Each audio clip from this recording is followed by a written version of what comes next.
படித்ததும் கேட்டதுமான தலைப்பில் இன்று ஸ்ரீ கும்பகர்ணன் கதையை பார்ப்போம்.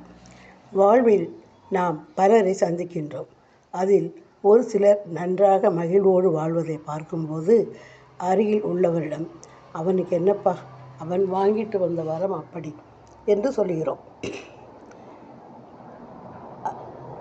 பிறர்க்கரியதை பெற்றுவிட்டால் மனமானது அதையே மீண்டும் மீண்டும் நினைத்து மகிழ்ச்சி அடையும்.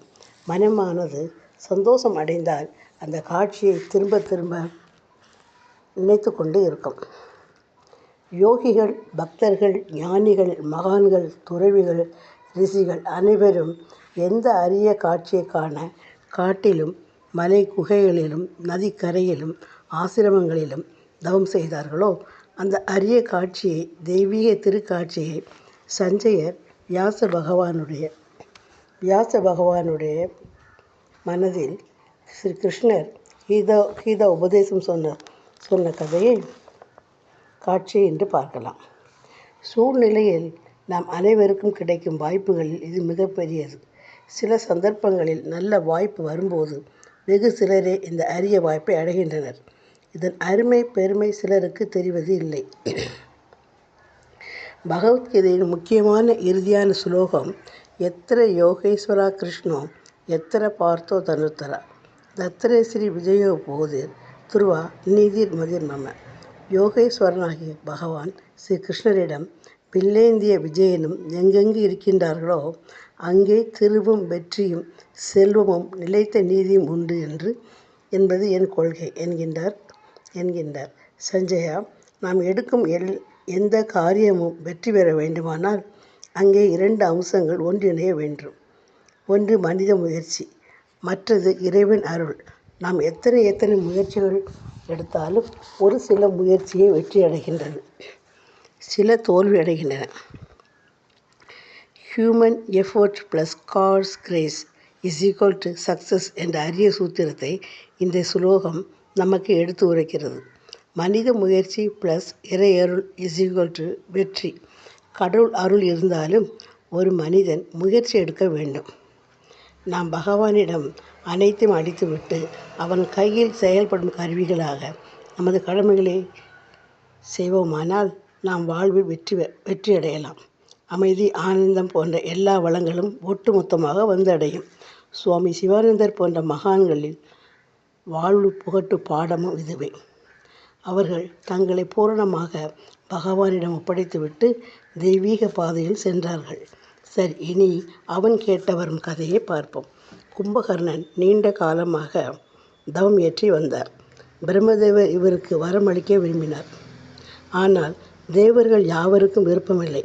ஏனெனில் இவன் இயற்கையிலே வலிமையானவன், துஷ்டன், கொடூர சிந்தனை உடையவன். வரம் பெற்றால் தங்கள் நிலை என்னாகுமோ என பயந்தனர். எனவே தேவர்கள் ஒன்று கூடி பிரம்மதேவரிடம் சென்று, பிரபு, அவனுக்கு எந்தவிதமான வரமும் தாங்கள் கொடுக்க வேண்டாம். அவன் உலகங்களையும் நடுநடுங்கச் செய்கின்றான். எனவே அவனுக்கு எந்த வரங்களையும் அளிக்க வேண்டாம் என பணிவோடு கூறினார்கள். இதை கேட்டு பிரம்மதேவர் ஆலோசனை செய்துவிட்டு தேவர்களை பார்த்து, கடுமையான தவம் இருக்கும் அவனுக்கு என்னால் வரம் அளிக்காமல் இருக்க முடியாது. அவன் கேட்கும் வரத்தை கொடுத்துதான் தீர்வேன் என்றார். இருப்பினும் உங்களுக்காக ஒன்று செய்கிறேன். அவன் கேட்கும் வரத்தை மாற்றி வலிமை அற்றதாக செய்துவிடுகிறேன் என்று கூறினார். தேவர்கள் மகிழ்ச்சி அடைந்தனர். பின்னர் பிரம்மா தன் மனைவியான சரஸ்வதி தேவி அருகில் அழைத்து, பெண்ணை, கும்பகர்ணன் என்னை நோக்கி தவம் செய்கின்றான். அவனுக்கு நான் வரம் தரப்போகிறேன். ஆனால் அதை தேவர்கள் விரும்பவில்லை. எனவே இருவரையும் நான் திருப்தி செய்ய வேண்டும். அதற்கு உன்னுடைய உதவி தேவை என்றார். நீ அவனுடைய நாவில் சென்று தங்கிக்கொள். ஏதேனும் பலம் பொருந்திய வரத்தை அவன் என்னிடம் கேட்க எண்ணுவான். அதை அவன் வாயால் உச்சரிக்கும் போது நீ அவன் நாக்கில் இருந்தபடியே வார்த்தைகளை மாற்றிவிடு. இதை நீ தேவர்களுக்காக செய்ய வேண்டும் என்று கட்டளையிட்டார். உடனே சரஸ்வதி தேவி அதை செய்வதாக ஒப்புக்கொண்டு கும்பகர்ணன் நாவில் சென்று தங்கினாள். பின்னர் பிரம்மா கும்பகர்ணன் முன் தோன்றி, கும்பகர்ணா, உன் தவத்தை கண்டு மகிழ்ச்சி அடைகிறேன். நீ விரும்பியதை கேள் என்றார். உடனே மகிழ்ந்த கும்பகர்ணன் சுவாமி பல வருடங்கள் திருப்தியாக தூங்க வேண்டும் என்பதே என் விருப்பம் என்று கூறினான். சாகா வரம் வாங்க வேண்டும் என கும்பகர்ணன் மனதில் நினைத்திருந்தான். அதற்கான நித்தியத்துவம் என்ற சொல்லை அவன் உச்சரித்தான்.